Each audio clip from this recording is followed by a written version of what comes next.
Shalom, selamat siang saudara-saudari terkasih, serta seluruh pemirsa TVRI Sumatera Utara dimanapun Anda berada. Tentunya begitu luar biasa pada siang hari ini kita kembali lagi di dalam program Mimbar Agama Kristen Protestan bersama dengan saya Randy Sullivan Purba yang akan menemani Anda 1 jam ke depan. Tentunya di dalam kesempatan Mimbar Agama Kristen Protestan pada siang hari ini kita akan mengusung tema Iman yang Kokoh, Harapan yang Hidup menghadapi krisis zaman, yang tentunya kita ambil dari kitab Habakuk pasal yang ketiga ayat yang ke-17 sampai ke-18. Bukannya itu, para pemirsa, tentunya pada siang hari ini telah hadir juga bersama dengan kita, yaitu kedua narasumber kita. Oleh karena itu saya akan memperkenalkan terlebih dahulu narasumber kita pada siang hari ini. Yang pertama telah hadir di sini yaitu Bapak Pendeta Sipeni Giawah STH. Shalom Bapak Pendeta. Shalom Pak. Mungkin boleh kita sapa terlebih dahulu kepada seluruh pemirsa TVRI pada hari ini. Shalom, selamat siang Bapak Ibu, saudara-saudara, seluruh TVRI Sumatera Utara. Tuhan Yesus memberkati. Luar biasa sekali. Nah, tentunya saya akan memperkenalkan narasumber yang kedua. Telah hadir juga di sini yaitu Bapak Nikolaus Dahi, SSI MTH. Shalom Bapak. Salam Bang Randy. Ya, silakan mungkin Bapak boleh kita sapa terlebih dahulu seluruh pemirsa TVRI Sumatera Utara pada siang hari ini. Shalom, selamat siang Bapak Ibu, saudara-saudara terkasih dalam Kristus dan seluruh pemirsa TVRI Sumatera Utara. Luar biasa. Ini dia telah hadir ya dua narasumber yang begitu luar biasa di dalam Mimbar Agama Kristen Protestan pada siang hari ini. Oleh karena itu saudara-saudari dan juga seluruh pemirsa TVRI Sumatera Utara, tiba saatnya di mana sebentar lagi kita akan mendengarkan firman Tuhan yang akan dibawakan oleh Bapak Pendeta Sipeni Giawah STH. Tetapi sebelum itu marilah secara bersama kita dengarkan puji-pujian yang akan dibawakan oleh vokal grup mahasiswa-mahasiswi STT Trinity Parapat dengan judul lagu Kasih Anugerah.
Shalom, selamat siang Bapak, Ibu, dan pemirsa.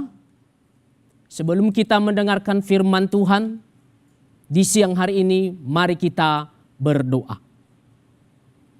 Damai sejahtera Allah yang melampaui segala akal akan memelihara hati dan pikiranmu di dalam Kristus Yesus. Amin. Bapak, Ibu, dan pemirsa, firman Tuhan kepada kita pada siang hari ini terambil dari kitab Habakuk pasal 3 ayat 17 sampai 18. Saya akan membacakannya kepada kita. Sekalipun pohon ara tidak berbunga, pokok anggur tidak berbuah, dan hasil pohon zaitun mengecewakan.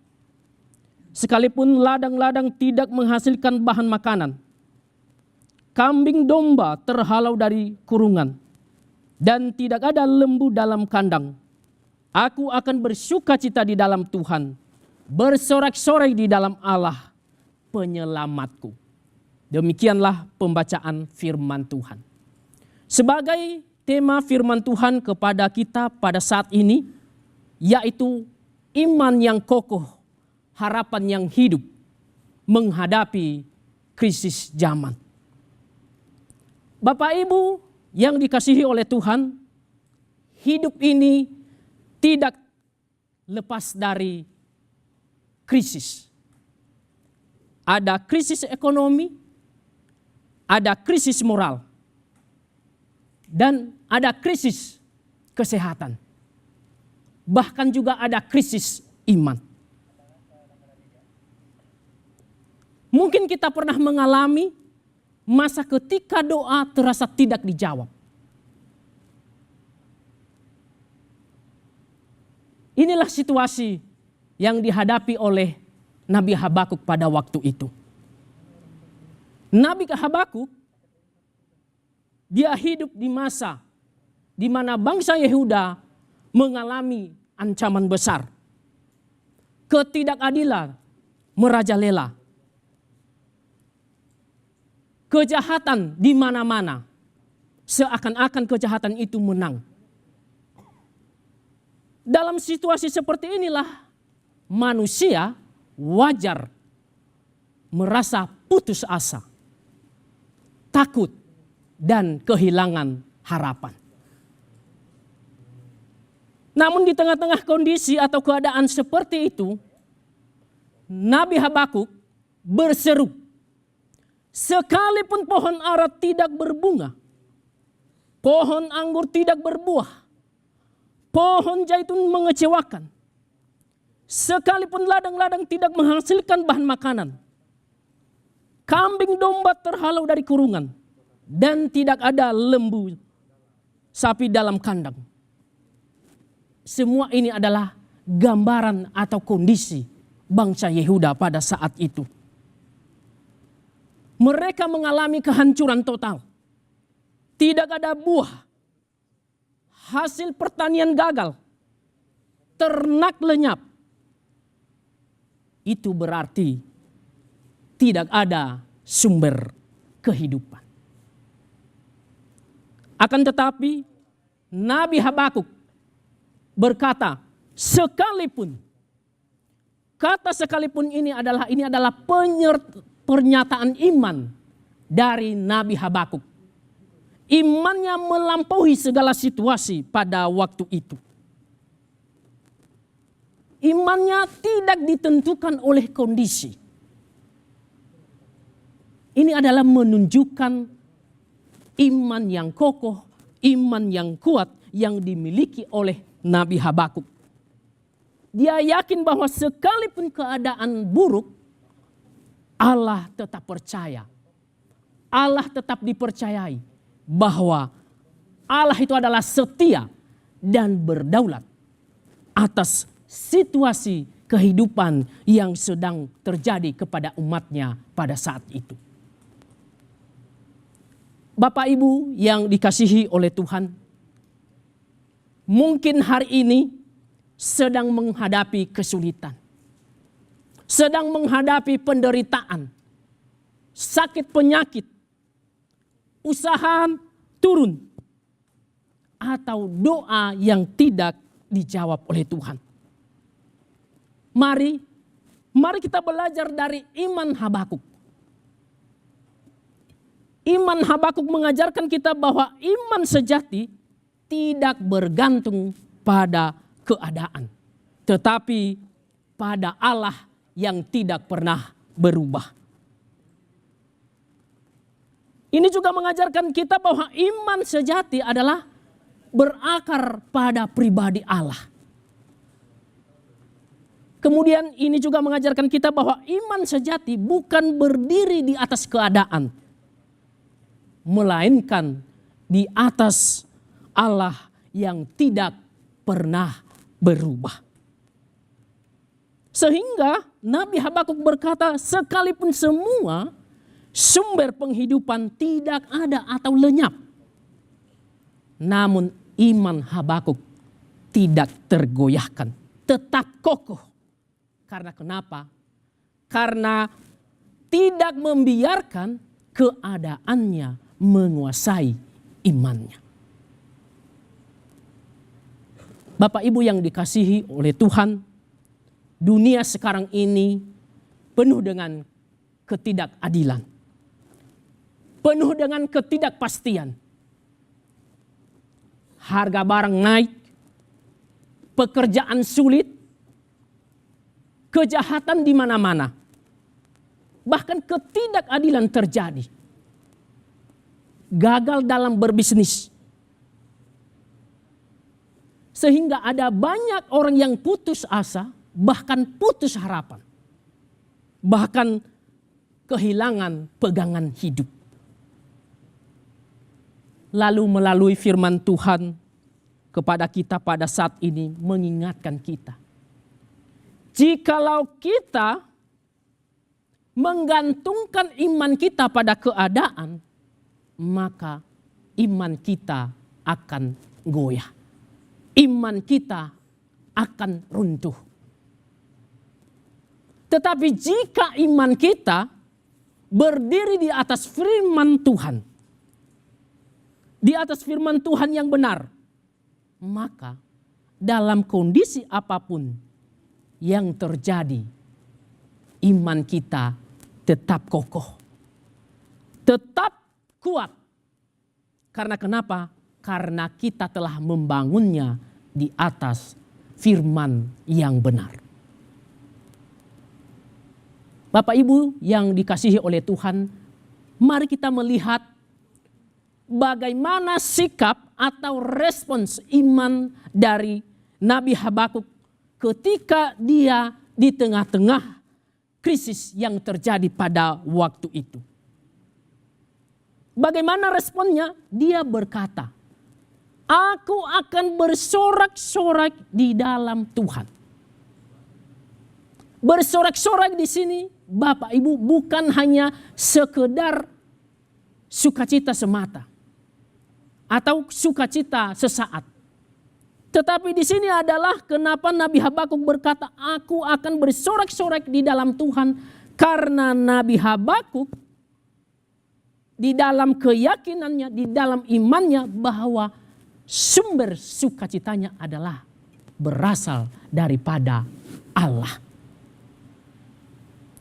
Dia merespons krisis itu dengan tetap bersukacita kepada Tuhan. Karena kenapa? Karena dia menyadari bahwa sumber sukacitanya bukan terletak pada panen yang melimpah-limpah, tetapi pada Allah yang menyelamatkan. Sukacitanya tidak ditentukan oleh situasi atau keadaan pada saat itu. Tetapi Nabi Habakuk, dia menyadari bahwa Allah sang pemberi hidupnya dan penyelamatnya, itulah yang menjadi sukacita bagi Nabi Habakuk pada waktu itu. Sukacitanya karena imannya kepada Tuhan. Sukacitanya karena dia tahu siapa sumber sukacitanya itu, yaitu Allah. Maka di dalam keyakinannya dia percaya bahwa dalam kondisi yang sedang dihadapinya pada saat itu, Allah lah yang senantiasa dia percayai. Bapak Ibu yang dikasihi oleh Tuhan, hal inilah yang dikehendaki oleh Tuhan kepada kita sebagai anak-anak Tuhan, sebagai orang yang percaya, sebagai orang Kristen, yaitu tetap bersukacita di dalam Tuhan, meskipun keadaan sedang tidak baik-baik saja. Bersukacita bukan karena keadaan kita sedang baik, tetapi karena Tuhan kita baik. Jadi Bapak Ibu yang dikasihi oleh Tuhan, firman Tuhan ini mengajak kita atau mendorong kita di dalam krisis yang sedang kita hadapi pada saat ini, agar tidak terhilang sukacita kita. Sukacita bukan berarti masalah hilang, tetapi hati tetap tenang karena kita tahu bahwa Allah Sang Penyelamat itu, dia senantiasa memegang kendali. Jadi kita tidak perlu takut Bapak Ibu dalam menghadapi situasi sulit, keadaan sulit yang terjadi di sekitar kita. Karena kita punya Tuhan, karena kita punya iman, kita meyakini Tuhan bahwa Tuhan senantiasa memberikan kekuatan kepada kita, memberikan kemampuan kepada kita untuk melewati masa-masa sulit yang sedang terjadi di sekitar kita. Bapak Ibu yang dikasihi oleh Tuhan, dalam krisis zaman yang sedang terjadi pada saat ini, mari kita belajar menaruh harapan bukan apa yang kita punya. Bukan apa yang kita punya, bukan pada pekerjaan, bukan juga pada harta, dan bukan juga pada manusia. Uang bisa habis, kesehatan bisa rapuh, tetapi Allah yang hidup tidak pernah membiarkan dan meninggalkan kita sebagai anak-anak Tuhan. Karena kenapa? Sering sekali Bapak Ibu bahwa iman itu diuji ketika terjadinya kesulitan. Iman yang sejati kepada Tuhan diuji ketika diperhadapkan dengan berbagai kesulitan, dengan berbagai masalah, bahkan penderitaan. Jika kita memiliki iman yang kuat, yang kokoh kepada Tuhan, maka dalam kondisi terpuruk pun kita yakin bahwa Tuhan senantiasa menolong kita, memberikan kekuatan kepada kita, sehingga kita sanggup melewati masa-masa sulit itu. Karena kenapa? Karena ada iman di dalam diri kita. Ada keyakinan yang ada di dalam kita. Karena iman itulah yang memberikan kepada kita kekuatan. Kita harus sadar Bapak Ibu bahwa tanpa kita menaruh harapan kepada Allah, maka sesungguhnya kita adalah manusia yang rapuh. Manusia yang mudah menyerah dalam kondisi atau keadaan yang sedang kita hadapi. Untuk itu, melalui firman Tuhan ini, kita diajari bagaimana kita mempertahankan iman kita di dalam Kristus Yesus. Mempertahankan kepercayaan kita, mempercayai Tuhan sepenuhnya dalam kondisi yang sedang terjadi atau yang sedang kita alami. Jangan kita ragu. Jangan kita bimbang. Karena Tuhan berjanji, aku akan menyertaimu. Aku tidak akan pernah membiarkan dan meninggalkan engkau sendiri.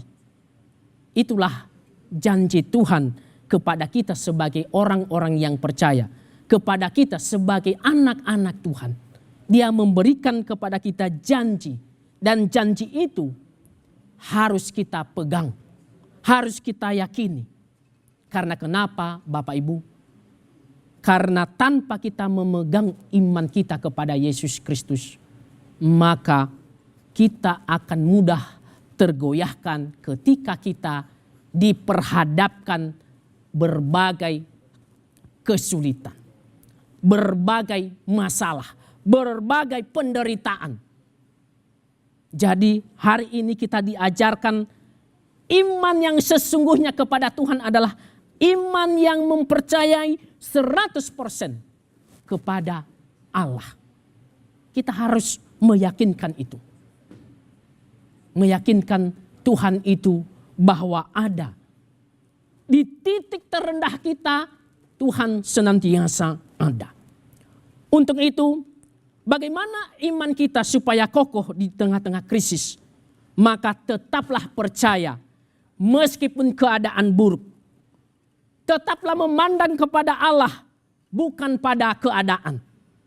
Tetap melihat Allah sebagai pusat kekuatan kita. Tetap bersukacita di dalam Tuhan. Kemudian bagaimana iman kita tetap kokoh di dalam Tuhan?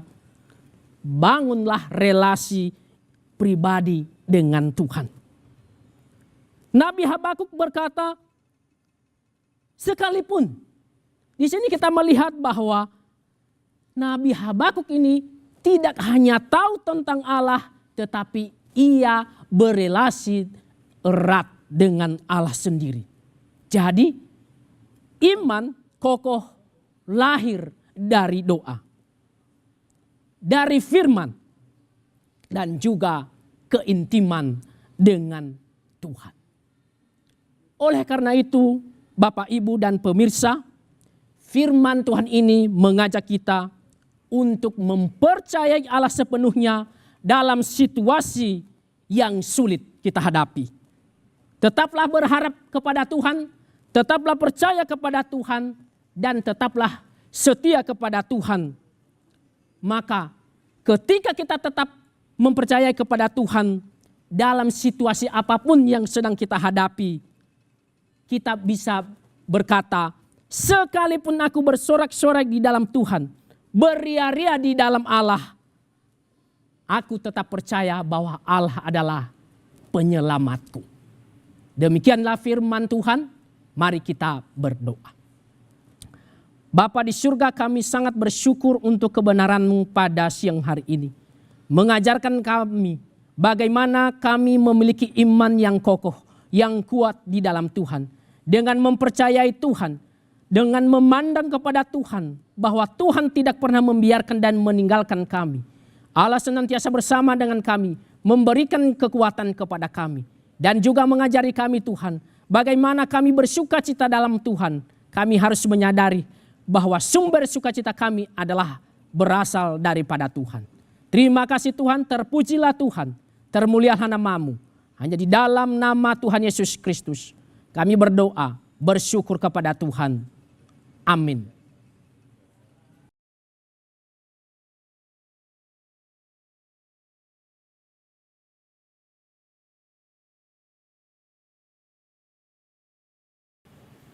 Luar biasa sekali, itu dia tadi kita telah mendengarkan firman Tuhan yang dibawakan oleh Bapak Pendeta Sipeni Giawa STH. Oleh karena itu tiba saatnya kita akan memasuki ke dalam sesi dialog bersama dengan kedua narasumber kita pada siang hari ini. Nah tentunya kepada kedua narasumber yang telah hadir di Studio 2 TVRI Sumatera Utara, ini kita akan berdialog terlebih dahulu mengenai tema yang telah kita angkat pada siang hari ini. Oleh karena itu terlebih dahulu mungkin kepada Bapak Pendeta, bolehkah kita mengetahui mengapa Habakuk tetap bersukacita meskipun keadaan sekitar sangat sulit? Terima kasih Pak untuk pertanyaannya. Mengapa Habakuk tetap bersukacita di tengah-tengah kesulitan yang sedang terjadi pada saat itu? Karena pertama dia sadar bahwa sumber sukacitanya itu adalah dari Tuhan. Dan yang kemudian kenapa dia tetap bersuka cita? Dia yakin bahwa di tengah-tengah kesulitan yang terjadi pada saat itu, Allah tetap setia, Allah tetap berdaulat, dan Allah tetap menyelamatkan. Kira-kira seperti itu, Pak. Luar biasa sekali. Nah, tentunya kepada Bapak Niko, ketika menghadapi situasi yang sulit yang tidak kita harapkan, kesadaran awal apa yang harus kita miliki sehingga kita tidak menggugat Tuhan? Nah, ini dia. Seringkali kita ketika menghadapi masa-masa yang sulit, kita berpikir bahwa kenapa keadaan begini. Tapi satu kesadaran yang seharusnya kita terus sadari adalah bahwa di dalam dunia yang sudah jatuh di dalam dosa, bahwa penderitaan, kesulitan hidup adalah sesuatu yang tidak terelakkan di dalam hidup ini. Jadi dalam dunia, pengkhotbah berkata bahwa di bawah matahari ini, dalam dunia yang sudah jatuh dalam dosa, Allah telah menaklukkan seluruh ciptaan dalam kesia-siaan. Maka krisis sebenarnya bukan hanya kita hadapi saat ini. Setiap zaman mempunyai krisisnya. Jadi pengetahuan bahwa kesulitan adalah bagian yang tidak terelakkan dalam kehidupan. Dan sewaktu-waktu bisa terjadi dalam diri kita. Mungkin pengetahuan awal yang mungkin perlu kita sadari. Baik. Nah, tentunya apa sebenarnya kondisi umat Allah ketika Habakuk menuliskan kitab Habakuk dan apa yang menjadi kebingungan dari Habakuk sendiri? Nah, ini yang terjadi. Jadi pada waktu itu sama seperti tadi, krisis sedang terjadi. Tentu di dalam dosa umat bangsa Israel, umat Allah pada waktu itu, dan Allah hendak mendisiplinkan mereka. Lalu kemudian terjadi krisis seperti tadi, tidak ada barang makanan, tidak ada hasil pertanian, krisis ekonomi. Lalu kemudian ditambah krisis politik. Bangsa Babel sudah menanti untuk mau menguasai mereka. Nah, apa kebingungan dari Habakuk? Bagaimana mungkin dia memang setuju, Habakuk setuju bahwa bangsa Israel yang berdosa perlu didisiplinkan Allah. Tapi pertanyaannya, bagaimana mungkin Allah menggunakan Babel, bangsa yang lebih jahat, untuk mendisiplinkan umat Allah? Dan ini tidak bisa sanggup dimengerti oleh Habakuk. Bagaimana mungkin bangsa yang jahat dipakai untuk mendisiplinkan umat Allah? Bagaimana mungkin seperti kejahatan lebih yang sedang menang? Itulah kondisi pada waktu itu ketika krisis sedang dialami oleh umat Allah. Baik, luar biasa sekali. Nah, selanjutnya saya akan kembali dengan Bapak Pendeta. Bapak, siapakah sih yang menjadi sumber kekuatan dan juga sukacita dari Habakuk menurut ayat yang ke-18? Nah, saya boleh menjawab. Sangat jelas ya, di ayat 18 itu bahwa yang menjadi sumber sukacita dari Habakuk adalah Allah sendiri. Karena kenapa? Karena Habakuk tahu bahwa kalau dia meletakkan sukacitanya dari hasil panen tadi atau apa yang dimiliki pada waktu itu akan hanya sementara saja. Makanya dia meletakkan sepenuhnya sukacitanya itu bahwa itu berasal dari pada Allah itu sendiri. Kira-kira seperti itu. Baik. Dan tentunya karena kita masih membahas di dalam ayat ke-18, saya akan kembalikan pertanyaan kepada Pak Niko. Kesadaran-kesadaran apa yang akhirnya bisa menolong Habakuk bisa berkata seperti di dalam ayat yang ke-17 dan juga 18. Dan bagaimana ini menjadi pelajaran bagi kita pada saat ini? Nah, pergumulan kita, iman yang kokoh itu selalu melalui satu pergumulan. Habakuk sampai kepada keyakinan iman yang seperti itu adalah tentang melalui pergumulan. Ia bertanya kepada Tuhan. Namun kemudian Tuhan menunjukkan 3 hal kepadanya dalam bagian-bagian sebelumnya. Yang pertama, Tuhan menunjukkan tidak, Allah bukan lepas tangan. Allah tidak pernah meninggalkan umatnya. Allah itu adalah Allah yang berdaulat, Allah yang maha kuasa. Lalu Allah tunjukkan kemudian kepadanya perbuatan-perbuatan besar tangan Allah. Yang kedua adalah Allah itu memang murka terhadap dosa. Tetapi yang ketiga, Allah itu tetap datang untuk menyelamatkan umatnya. Nah, kesadaran-kesadaran bahwa Allah hadir, Allah ada dalam posisi situasi yang paling sulit sekalipun, itu menjadi pelajaran bagi Habakuk dan tentu bagi kita saat ini. Pertanyaan terbesar selalu adalah setiap kali mengalami kesulitan, di mana Allah? Benar. Dan itu kesadaran ketika kemudian kita melihat Allah ada, Allah hadir, Allah berdaulat, Allah yang memegang sejarah, itu yang menolong kita untuk sanggup kemudian belajar beriman dengan kokoh. Luar biasa sekali, begitu mendalam kita bisa melihat dari kisah Habakuk, benar ya Bapak ya.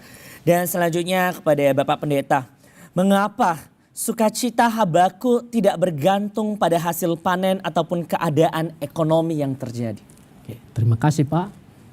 Mengapa Habakuk tidak menggantungkan sukacitanya itu pada hasil panen atau dalam keadaan ekonomi pada waktu itu? Yang pertama adalah Habakuk ini dia sadar. Dia sangat sadar bahwa kalau dia menaruh harapannya atau menggantungkan sukacitanya tadi pada hasil panen, itu akan segera lenyap. Karena kalau kita melihat pada waktu itu ketika Tuhan mengizinkan atau Allah mengizinkan orang Babel menyerang bangsa Yehuda pada waktu itu, maka semua tadi hasil-hasil anggur tadi itu akan lenyap. Maka itulah salah satu yang disadari oleh Nabi Habakuk itu, bahwa bukan dari kelimpahan itu atau keadaan ekonomi yang menjadi sukacitanya, tetapi pada Allah yang hidup, yang terus memelihara kehidupannya. Kira-kira seperti itu. Luar biasa sekali tentunya para pemirsa, sahabat setia. Begitu luar biasa, di mana ini adalah sesi dialog di sesi yang pertama. Dan sebelum kita nantinya melanjutkan ke dialog sesi yang kedua, marilah terlebih dahulu secara bersama kembali kita mendengarkan puji-pujian yang akan dibawakan oleh vokal grup mahasiswa-mahasiswi STT Trinity Parapat dengan judul lagu Bagaimana Tidak Tuhan Kan Sayang.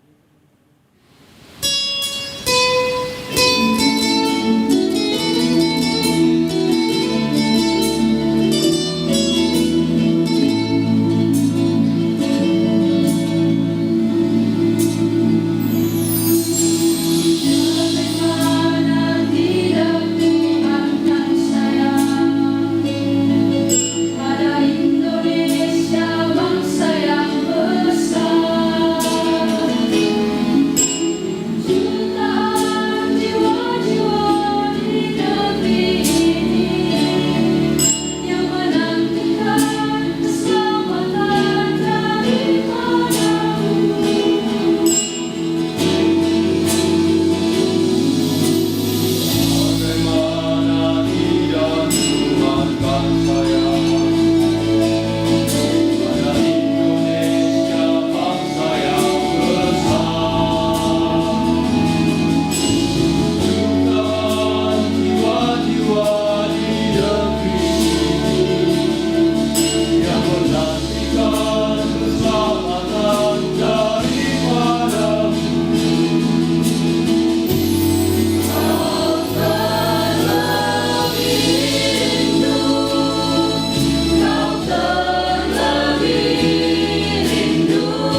Baik, itu dia tadi puji-pujian yang telah kita dengarkan secara bersama. Dan ini dia kita akan memasuki ke dalam sesi dialog yang sesi kedua.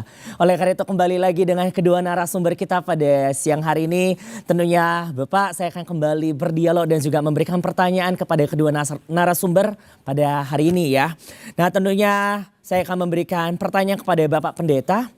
Nah Bapak, bagaimana sih sikap Habakuk ini menantang kita yang sering mengaitkan sukacita dengan keadaan materi atau keberhasilan hidup? Terima kasih. Pada umumnya kalau kita melihat bahwa ada banyak orang yang meletakkan sukacitanya pada keadaan tadi. Seperti keberhasilan atau apa yang dia punya. Tetapi melalui firman Tuhan ini kita diajarkan bahwa itu semuanya sementara saja. Itu ada suatu waktu Tuhan akan mengambil itu. Bahkan mungkin dengan berbagai cara. Tetapi melalui firman Tuhan ini menantang kita bahwa sesungguhnya kita sebagai anak-anak Tuhan yang sudah percaya. Harus sepenuhnya kita menyadari bahwa sumber sukacita kita itu adalah bukan terletak pada keadaan. Tidak terletak pada apa yang kita punya termasuk harta. Termasuk pada pencapaian kita. Tetapi kepada Allah yang hidup. Yang terus menyertai kita selama-lamanya. Kira-kira seperti itu. Baik, dan selanjutnya apa langkah nyata yang bisa saya lakukan ataupun kita lakukan untuk belajar bersukacita dalam Tuhan bukan hanya dalam keadaan yang nyaman? Salah satu langkah yang harus kita lakukan sebagai orang yang percaya atau anak-anak Tuhan supaya kita tetap bersukacita dalam keadaan nyaman atau dalam keadaan sulit adalah kita memulai dari hal-hal yang kecil, yaitu mensyukuri apa yang kita terima daripada Tuhan, itu baik itu kecil maupun yang besar, mari kita tetap bersyukur. Dari syukur itulah lahir keyakinan kita bahwa inilah pemeliharaan Tuhan dalam kehidupan kita. Dan inilah sumber sukacita saya, yaitu Tuhan sendiri, bukan tadi ditentukan oleh keadaan. Tetapi karena Tuhan itu baik dalam kehidupan kita sebagai anak-anak Tuhan. Nah itu rahasianya atau langkah yang harus kita lakukan adalah bersyukur dalam hal-hal yang kecil. Ya, sedikit pun ininya apa yang kita dapat, apa yang kita punya yang berasal daripada Tuhan, mari kita tetap mensyukuri. Baik, dan selanjutnya saya akan kembali ke Bapak Niko. Bapak, bagaimanakah kita orang Kristen, umat perjanjian baru di dalam Kristus mempunyai keyakinan bahwa dalam situasi apapun Allah bekerja bagi kita umatnya yang mengasihinya? Oke. Seperti saya katakan tadi bahwa pertanyaan-pertanyaan sulit yang kita ajukan setiap kali menghadapi kesulitan adalah di mana Allah?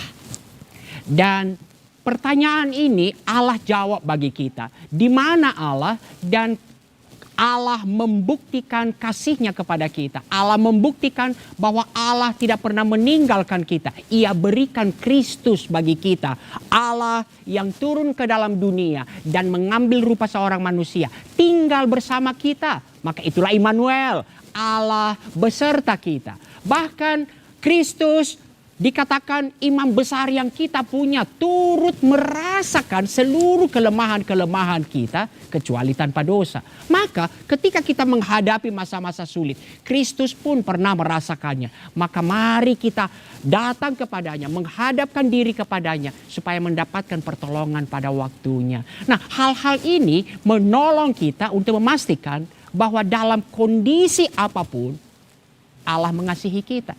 Benar. Satu keadaan Allah mengizinkan masa-masa sulit. Tapi Allah tetap mengasihi kita. Tidak ada yang dapat memisahkan kita dari kasih Allah. Bahkan seluruh keadaan termasuk kesulitan-kesulitan Tuhan pakai untuk kebaikan kita. Untuk membangun iman kita.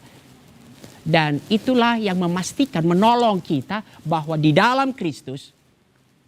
Apa yang tadi dalam situasi apapun kita sanggup untuk kemudian berkata. Aku tetap bisa percaya bahwa Tuhan tidak pernah meninggalkan aku. Immanuel, itulah Kristus. Luar biasa.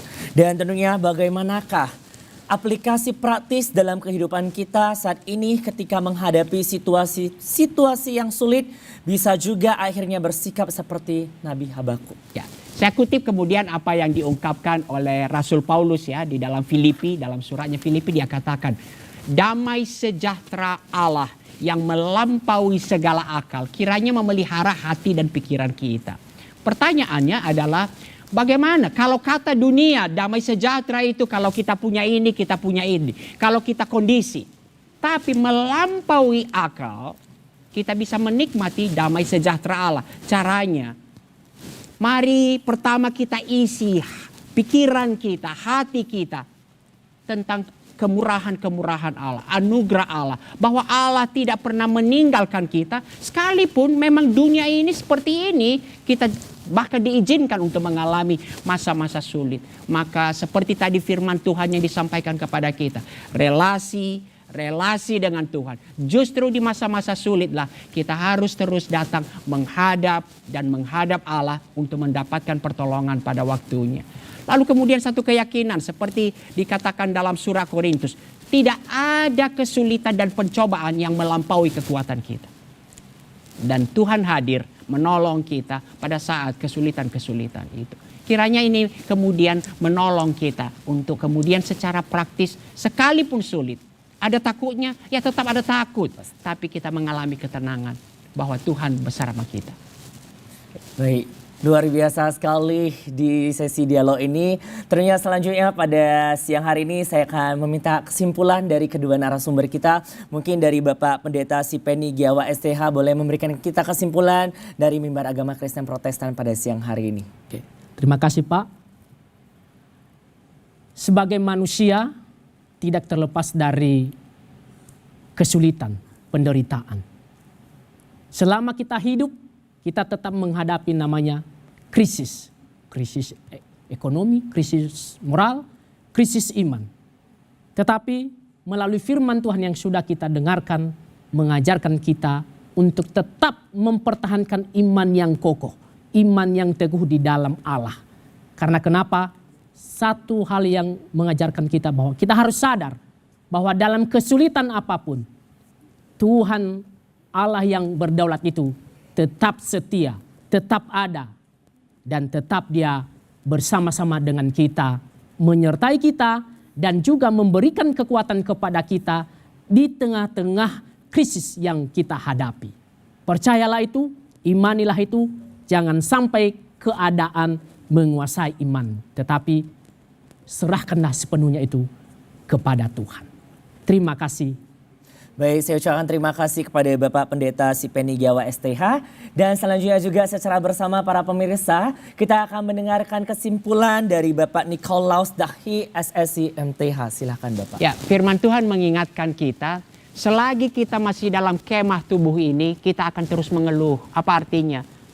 Kesulitan sewaktu-waktu bisa akan datang. Jadi pertanyaannya bukan mengapa ini bisa terjadi, mengapa kesulitan terjadi.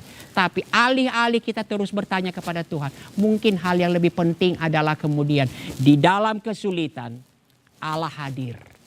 Allah hadir dan Allah tidak pernah meninggalkan kita. Bahkan kesulitan-kesulitan itu Allah pakai, Allah buat itu untuk merancang kebaikan bagi kita umat yang dikasihinya. Kiranya ini menjadi pertolongan kita kemudian sanggup untuk mengalami sukacita, damai sejahtera yang melampaui akal.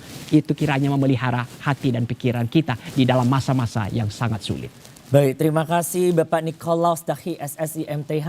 Luar biasa sekali para pemirsa TVRI Sumatera Utara. Ini dia akhir dari sesi dialog yang kedua. Tentunya kita akan mengakhiri yaitu Mimbar Agama Kristen Protestan pada siang hari ini. Tapi sebelum itu marilah secara bersama nantinya kita akan mendengarkan lagu terakhir yang akan dipersembahkan untuk para pemirsa semuanya. Yang akan dibawakan langsung oleh vokal grup mahasiswa-mahasiswi Trinity Parapat dengan judul lagu Pengharapan Kita. Semoga kasih karunia Tuhan selalu menyertai saudara-saudari dan juga pemirsa TVRI Sumatera Utara dimanapun Anda berada.